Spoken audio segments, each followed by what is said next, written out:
As Nick mentioned, we started last week this conversation. We're talking about the book of Colossians and we're walking through it. One of the things we really like to do is take a book of the Bible and just walk really section by section, sometimes verse by verse, really looking at the primary themes and trying to understand and unpack it as we walk through it. And we're doing that with a book called Colossians in the New Testament. If you weren't here last week, we kicked it off. We kicked it off by talking about the fact that this is not just a book that was written, but it was actually a letter that was sent to a church. And what's fascinating about this letter and about other letters that we read, in fact, all of the New Testament, this is what we see. What's fascinating is that when we look and see when the gospel goes into a community, or when the gospel penetrates a culture, or when the gospel becomes a part of somebody's life or a neighborhood, or whatever the context is, when the gospel is suddenly a part of whatever that context is transformed. It changes. There is transformation that takes place in the lives of individuals and the community. Things begin to shift and take on a different shape because of the gospel. And one of the primary things that we see happening throughout the New Testament is that there is a freedom that people experience when they come in contact with the gospel. The truth is that as much as we long for freedom, and we talk about this all the time, as much as we long for freedom, as much as we desire to be free, the reality is that we are not free. We live in bondage. We can tell by our behaviors, we tell by the actions that we have to carry out every week, the fact that we have to have a schedule the way we have our schedule. The reality is the way we live our life, at some point when everything gets quiet and we have enough time to reflect, we all recognize that as much as we want to be free, seldom do we actually experience true senses of freedom. Humanity, we feel it, we experience it. We have moments when we go, man, I don't really feel free. I feel restricted. I feel like I'm in bondage to these sorts of things. When we look at the book of Colossians and we walk through this letter, one of the things that we're seeing is how this church at Colossae encountered the gospel, and then how the gospel set them free relative to the things in our culture and our society that typically bind us, the things that restrict us, the things that really do genuinely take our freedom. We get to see them walk this out. Now, the natural condition of humanity is emptiness. We're empty. When we're born, and we get the little gift basket of welcome to humanity, inside of it is this empty box. And it says, this is your life. You're empty. Like we are empty. Humanity, we have this void inside of us. We have this spiritual void, this emotional void. We have this void inside of us. And we live our lives, humanity in general, lives their lives in an effort to try to fill that void. We do all kinds of things to try to make that emptiness go away. We run after all sorts of ideas and pursuits, but one of the primary ways we try to resolve that emptiness is through establishing a sense of self-importance. That's how we try to resolve this. We think in ourselves, if I feel empty, then I have to make myself more meaningful as a person. And so we live under this illusion that we are competent to run our own lives. Or we believe this illusion that we need to achieve some sort of sense of meaning and purpose that will eventually alleviate that. That if I can do enough things and really establish myself and rise above my peers and the people around me, that eventually then I'll be esteemed enough, not just in their eyes, but in my own eyes, that I'll have this feeling sort of dissipate and be resolved inside of me. So we do all of these things. We try to live our lives a particular way, trying to establish ourselves as being something. We want a sense of worth, and we attach that worth to so many different pursuits in our life. We want to be special. We want to be unique. If you've ever read any C.S. Lewis, his book, Mere Christianity, there's a fascinating quote along these lines. I just want to share it with you. This is interesting. Talking about our pursuit, our pride, our sense of self-worth. This is what Lewis said. He said, pride gets no pleasure out of having something, only out of having more of it than the next person. We say that people are proud of being rich or clever or good-looking, but they're not. They're proud of being richer or cleverer or better looking than others. If everyone else became equally rich or clever or good looking, there would be nothing left to be proud about. Isn't there some truth in that? I mean, the reality is what we look for is a sense of self-importance. We try to put ourselves above other people, and when we finally feel like, well, I've made it, or I'm big enough, or I'm important enough, then somehow we start finding some identity in that sort of thing. This is essentially how you could boil it down. You could say it this way. We like to think that we are a big deal. Plain and simple. We like to think that we are a big deal. There's just something about it. It feels good when we feel like we're a big deal. Case in point, I had a little moment this last week. The moment was this last week, but the interesting thing happened a couple weeks ago. I almost became that guy. My wife, we were talking sometimes on Fridays. We just have Fridays to kind of hang out. And we were hanging out on a Friday a few weeks ago, and she goes, you know something? I think you need to buy a new suit. And I was like, why? I don't wear suits very often, and I got a couple suits I like. Why? And she goes, it's just time. It's been a while. It wasn't until I bought a suit that I found out why, because then she's just like gushing. She's like, yeah, your suits are horrible. You're dated. They don't fit you well. They're awkward. But at the beginning of this conversation, it was just, I think it's just time that you got a new suit. And later on, the truth comes out. He was just like slow playing me. But we decided, okay, we're going to do it. So this last week, we decided to go find a suit. And so we go to this first place. First place is not necessarily known for their suits. It's not reputable about being the place you buy suits. But years ago, one of the outdated suits that my wife doesn't like, I got there and I liked it. So I was like, well, can we start at this place? And so we go there, and they're not known for suits. They're not known for, extraordinary customer service. It's kind of just an average store, but it's a place that I like to go. So we go there, and the person that was helping me was so amazing at her job. Like, first of all, someone else was helping me, and that person went home, so they passed me on to this other person. Somehow, I don't know where in the mix, she got my name, and so she calls out over the changing stall thing, which is always awkward when you're a guy, because then you hear like a woman's voice, you're like, stay out? Like, what's going on? Why? Go. But anyway, she goes, hey, Brad, my name's so-and-so. I'm here to help you, da-da-da-da-da. So, okay, great. Get the suit on, step out. There's the mirror. I'm looking at myself. She's standing there. She starts coming. Okay, I think you could do this. And she's being so helpful. She's like, she's being complimentary. This is literally, I'm standing there pretty soon. I'm like, this suit does look good, right? Like, the more you talk, the better this suit looks. Like, I feel really good. And so literally, pretty soon I'm like, you're my friend, and this is the best suit that's ever been made, right? Like, this could be gold plated at this point. And so I'm looking at myself, I'm feeling good. Sherry likes it. Everything was good. And she made me feel like I was the most important person in her world. Great customer service, right? Great customer service. She made me feel like I was a big deal. Now, not a big enough deal to buy the suit right then and there. I'm smart enough when I'm hunting, which men don't shop, we hunt. And when I'm hunting, I go looking. I'm not going to take this down until I know that I can, what if there's something better? And so we go to this other store that is very reputable for its suits and its service, and it's very well known for being a great place of customer service. And I had this interesting moment. I walk in, we walk over to the area where the suits are, and as I'm approaching it, maybe this happens to you, as I'm approaching it, I started to get kind of nervous. Like intimidated nervous. Do you know what I mean? You ever do that? You ever walk in a store and you're like, okay, I'm out of my league right now, right? You ever do that? So I'm walking and I'm getting over there, but no one's really around, so I'm kind of checking a few things out, kind of walking. I'm like, okay, I like this. Pretty soon, salesman comes over, and in a very aloof sort of way, he starts offering some help. And so we begin to exchange some information. I tell him the size. We go to this one spot. We pull out this suit, and I'm like, "Ooh, that does look good." Until I flip the price tag over, and I'm like, "No wonder it looks so good."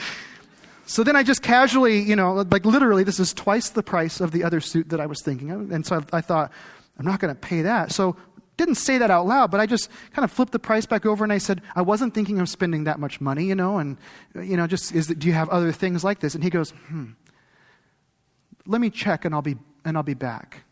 And so he wanders off. Now leaving Sherry and I for that awkward, like all I'm doing is flipping price tags. Nope. Like, wow, people pay this, I'm just like dying. So we're like hanging out. After a little while, like nothing. And I'm like, you know what? This is hopeless. We just need to go somewhere else. So I said, hey, let's go check out a couple other places. So we start to walk. As we walk, we round the corner, we see he didn't go look for anything. He went to go help another customer. He's happily behind the counter now. He and I make eye contact, and there's this awkward moment when I realize and he realizes, you dogged me. Like, you dogged me. You thought he's cheap. I'm not going to help him. You went and helped somebody else. Like, I knew what was going on. So, maybe not a big deal, except that even last night, I'm laying in bed last night. A couple days later, I'm laying in bed last night. Here's what I thought. I should write a letter. I should write a letter. I mean, they're supposed to be known for their customer service. People write books about them, and that was the worst service. And, somebody needs to know, like, I'm a big deal, Like, I'm like, you didn't treat me like I was a big deal. And while I'm at it, I thought about taking out an ad in the Spokesman and just saying, like, Brad's also a big jerk, and he's arrogant. But that, why do I do this? Why is there this moment of anxiety, just like, what's going on? Why do I want to write a letter? Why is this sort of thing stirring inside of me? It's stirring inside of me because one of the ways I'm trying to fill this void, this emptiness, is through a sense of self-importance. And so when I've just had an experience where somebody has elevated my sense of my importance, followed with a moment when somebody treated me like I was everybody else, I'm upset, right? Because we do that. We do that sort of thing. We want a sense of importance. We want to be a big deal. We want to feel like we matter. We want to feel like in the comparison game, somebody will say, well, at least you're above that person. Like, we want to be able to look down and see that there's somebody behind us or not as funny as us or somebody that's uglier than us or whatever it is. We just don't want to be the last one in line, right? We do that sort of thing. That's how we behave. We behave that way because of this void. We want a sense of importance. And what I realize in the moments when I'm thinking about writing a letter, when I think about the moments, and these moments when you want to fight for whatever it is that just came up, you realize you're not free. You're in bondage to those things. Our sense of self-importance doesn't free us. It actually holds us captive. And what we're going to look at in Colossians this morning as we continue on, the beginning of Colossians, as Paul is opening this letter to the church at Colossae, what Paul talks about speaks right to the heart of this issue. And what he presents is so relevant to this idea of our own self-importance that we absolutely cannot miss what he has to say. So if you have your Bible, I want you to open up to Colossians chapter 1. If you don't have your Bible, the words will be on the screen. But I want to read this. We're going to read through kind of the first section, the first few verses. And I just want you to listen. I want you to absorb it. I want you to think about how this and what's being said addresses this issue of self-importance. This is what Paul says. He's speaking about Jesus to this church, and he says, "He is the image of the invisible God, the firstborn of all creation. For by him all things were created, in heaven and on earth, visible and invisible, whether thrones or dominions or rulers or authorities, all things were created through him and for him. And he is before all things, and in him all things hold together. And he's the head of the body, the church. He's the beginning, the firstborn from the dead, that in everything he might be preeminent. For in him all the fullness of God was pleased to dwell, and through him to reconcile to himself all things, whether on earth or in heaven, making peace by the blood of his cross."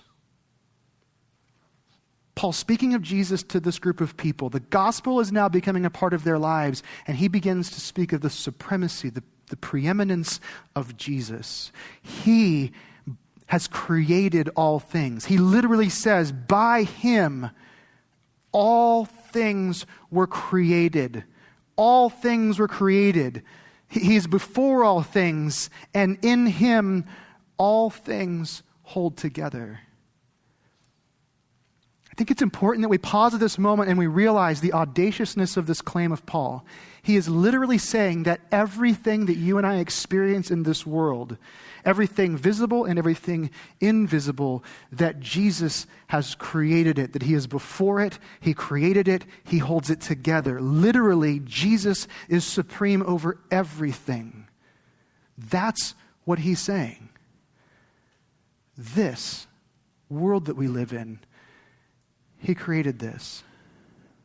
I want us to take this and put this into some sort of perspective. And so I know some of you are wondering, what's the big yellow ball over here in the corner all service long? I was actually going to do some yoga, no, just kidding.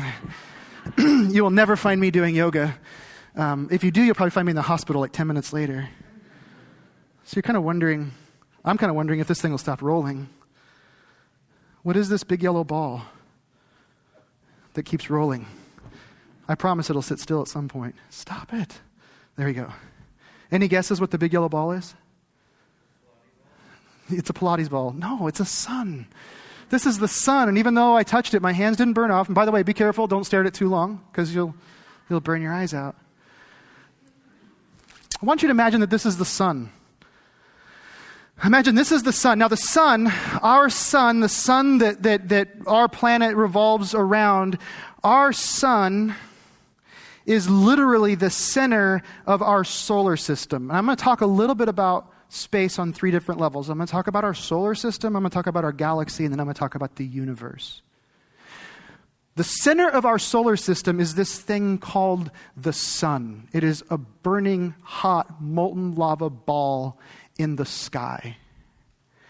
We are on a planet that revolves around this. We're actually 93 million miles away from this planet. But I just want to ask a question. Any guess, if this is the sun, relatively speaking, if this is the sun, how big do you think the Earth is in relationship to it? Yeah, it's about the size of this marble. This is our planet in relationship to the sun, right here. Except that we're 93 million miles away from it. So like somewhere over there is where our planet is. I was thinking about this morning. I was thinking, isn't it funny that at one point we thought that was revolving around us? It's kind of funny, isn't it? 93 million miles away, and here we are. Actually, the Earth, if you were to take the Earth and put it inside the sun, you could put 95,000 planet Earths inside the circumference of the sun. That's how small we are. 95 million miles away. What's fascinating is the light and the heat. Like today's going to be a really beautiful day. Going to be really warm. When you walk outside, the warmth that you feel on your face left the surface of the sun 8 minutes previous to you feeling it. It's pretty remarkable, isn't it? And here's our planet. Here we are. We're traveling around this thing, moving around it perfectly. Anybody want to see where they are on this? You see? There are 7 billion people on this tiny sphere. 7 billion people. You're one of them, and you're circling this sun. It's pretty amazing when you think about it. If I walk backwards, I feel like I'm going to mess the whole thing up, so I got to go this way. There we go. Whew. Don't want to cause any disruptions in the universe, right? So here we are. And this is our solar system. This is our solar system. Our solar system is a part of a galaxy called the Milky Way. Now, the way you can think about this is that the Milky Way is like a neighborhood in the universe. A galaxy is like a neighborhood. It's like a subdivision in the universe. We live in this galaxy called the Milky Way. So this sun and this little tiny planet is in this galaxy called the Milky Way. Now, if you're wondering about the significance of our sun in relationship to the Milky Way, if you took our sun and turned it into this marble, this is still too small as it relates to its reference point in our galaxy. There are millions upon millions upon millions of stars just in our galaxy. And our little star, if this is the galaxy, our little star is this one little spot over here. We're not even at the center of our galaxy, by the way. We're off to the edge somewhere.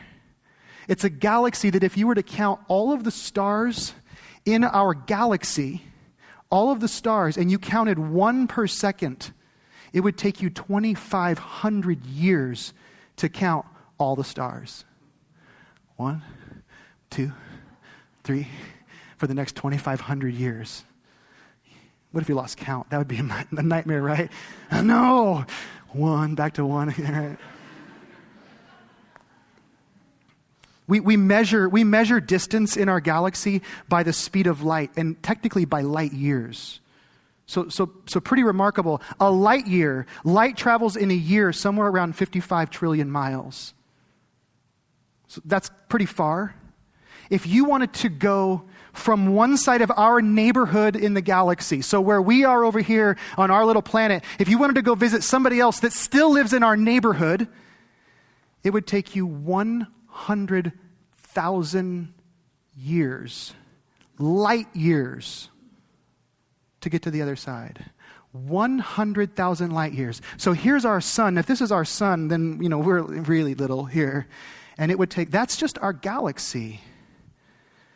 Our galaxy is one of millions of galaxies in the known universe today. Is anybody feeling small right now? Anyone feeling insignificant? This puts this in perspective when you hear the words of Paul, and he says that Jesus made this. Like, we get real fixated on what he's doing right here with this little thing right here, right now. But when you understand the largeness of this, do you recognize what's happening in terms of our view of Jesus? Like, we are right-sizing Jesus when we look at this. We grossly underestimate who he is or his supremacy. When we stop and we look at this and we recognize that the Milky Way, our galaxy, is just one sliver of all that he created, it radically reshapes how we think about God, how we think about Jesus. This is a remarkable way for us to rethink even who we are in relationship to this. Because maybe when you hear what Paul is saying, you realize, I may not be that big of a deal after all. And now I know why thinking I am doesn't really seem to do much. Because I'm pretty small. This is mind-blowing when you think about this. Sometimes I wonder this. There are parts of like the Old Testament, and so here's a question: is it possible that there were things written in the Bible that would be actually more relevant for future generations? That they would understand that maybe the first generation receiving it would hear something, know it, but that it would actually have more relevance to a future generation? The truth is, in the Old Testament, we see that there were Old Testament prophets who wrote down prophecies that had a relevance in the context that they were given. But what's fascinating is, a couple thousand years later, they look back and realize, wow, the significance of what was being said was way greater than we ever imagined now that we're in this context. Now, I want you to think about this. Paul talks to the Colossians, and he says that Jesus has created. He's above all things. He has created all things. That was something the church at Colossae could have possibly comprehended at some level. But how about for us? When those words are spoken, what does it mean to be an advanced, technological, scientific, informed culture like ours today? This has radical implications. I mean, we know more about what Paul's talking about than any generation in history. Not only that, there are some really amazing discoveries that are happening right now. There are things that are going on in our world that are radical. I want to share this with you. There's something pretty cool. In fact, so Jesus has made all things, visible and invisible. And Paul continues with this statement in verse 17. Listen to this. This is a really cool thing. This is one of those things that might mess with you, and you might lay in bed tonight thinking about this instead of writing letters to people that work at stores. Colossians 1:17, he says, and he is before all things, and in him all these things hold together. A couple of years ago, physicists discovered this thing called the Higgs boson. The Higgs boson is a particle that was discovered, the super collider. Some of you maybe read about this whole story. The Higgs boson is a particle that its nickname is literally the God particle. Stephen Hawking, noted physicist and well-known atheist, actually, when they began to pursue this to prove that the Higgs boson existed, Stephen Hawking made a bet with another scientist, a $100 bet, because he's a big spender. He said, I will bet you $100 that no scientist ever discovers this. There was an article recently that referenced this, and I want to share this with you. Listen to this said about Hawking.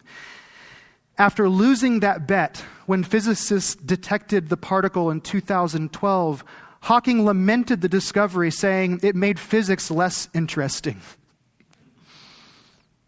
But some time goes by, and now listen to what it says. Now, in the preface to a new collection of essays and lectures called Starmus, the famous theoretical physicist is warning that the particle could one day be responsible for the destruction of the known universe. Not very boring anymore, this little particle that we're talking about. Listen to this. Hawking is not the only scientist who thinks so. The theory of a Higgs boson doomsday, where a quantum fluctuation creates a vacuum bubble that expands through space and wipes out the universe, has been around for a while. The article continues. It says this: the Higgs boson is sometimes referred to as the God particle, much to the chagrin of scientists who prefer the official name. Its discovery lends strong support to the standard model of particle physics, which is thought to govern the basic building blocks of matter. The Higgs boson particle is important to the standard model because it signals the existence of something called the Higgs field, an invisible energy field present throughout the universe that imbues other particles with mass. Since its discovery 2 years ago, the particle has been making waves in the physics community. The Higgs boson is about 126 billion electron volts, or about 126 times the mass of a proton.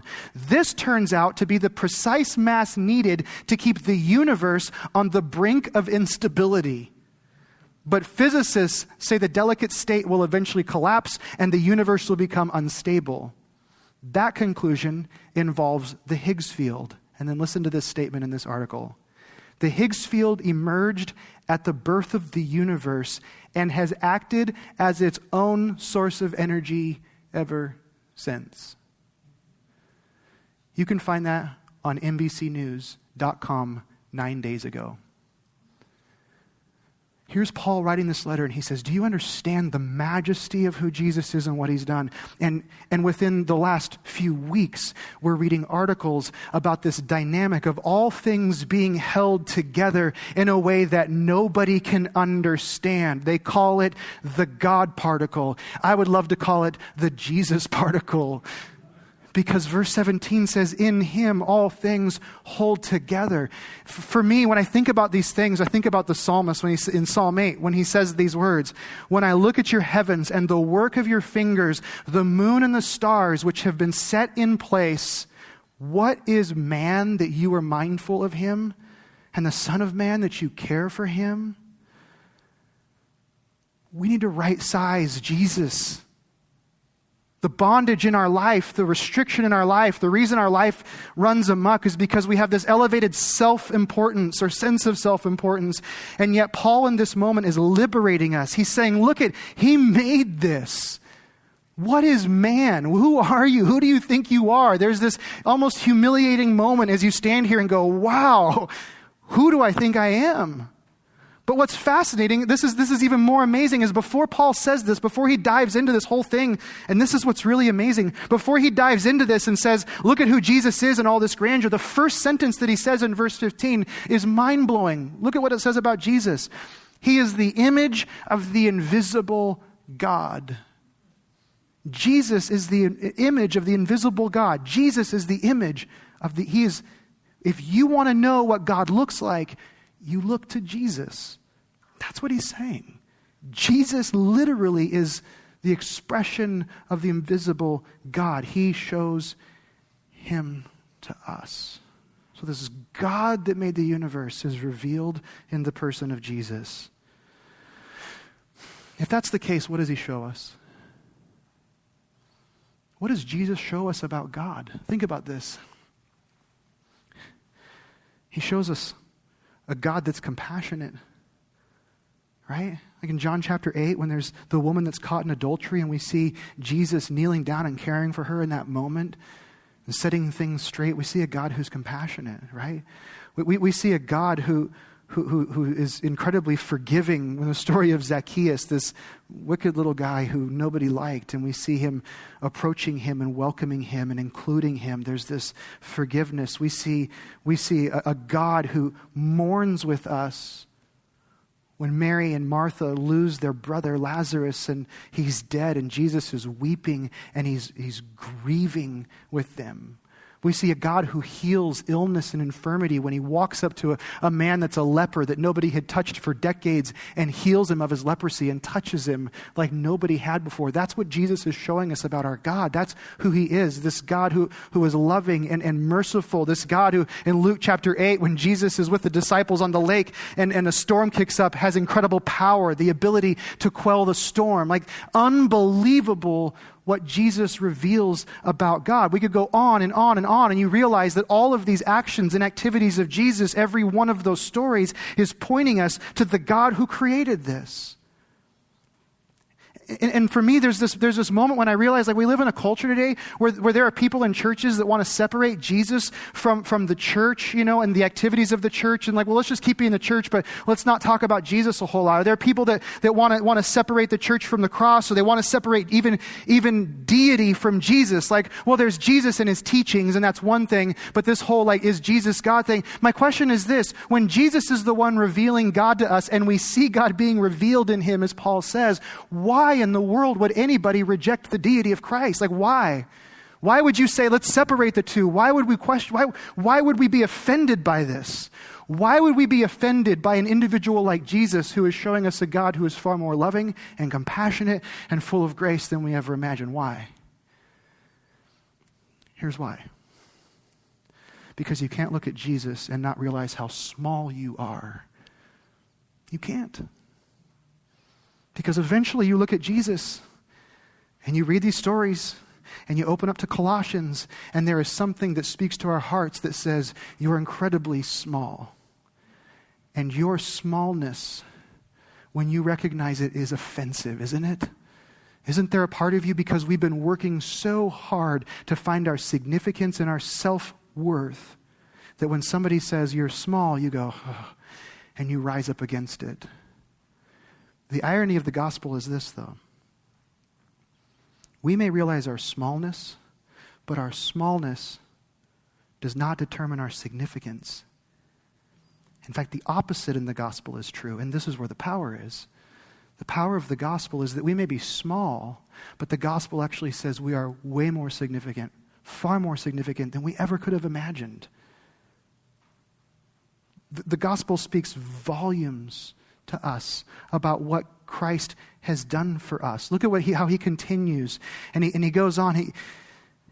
In verse 21, Paul moves from this. He moves from this presentation of our smallness and Christ's supremacy, and then he says, "And you who once were alienated and hostile in mind, you messed up, small individuals, doing evil deeds, he is now reconciled in his body of flesh by his death, in order to present you holy and blameless and above reproach before him." He's saying, listen, you may be small, but you are a big deal to God. It's like he puts these two in contrast with one another. Do you realize how significant Jesus is? Do you recognize his power over the universe? And then do you see what he's done for you? That the God of the universe has done what he's done for you, that Jesus has come to redeem you, to make relationship with this God a reality? Do you see the significance? That's what Paul is saying in this. The gospel frees us. The gospel frees us to be a very small, very big deal. You are small, but you are a big deal. The cross proclaims that to you. So ironically, we become humbled and we become confident at the same time. We become supremely confident. So confident that suddenly the opinions of others, or even our old efforts of discovering self-worth or value, they just look insignificant. They look like they don't even matter compared to the significance that we find in Christ. We find ourselves in a place of humility as we acknowledge Jesus and say, look at you, and look at what you've done for me. That changes everything, doesn't it?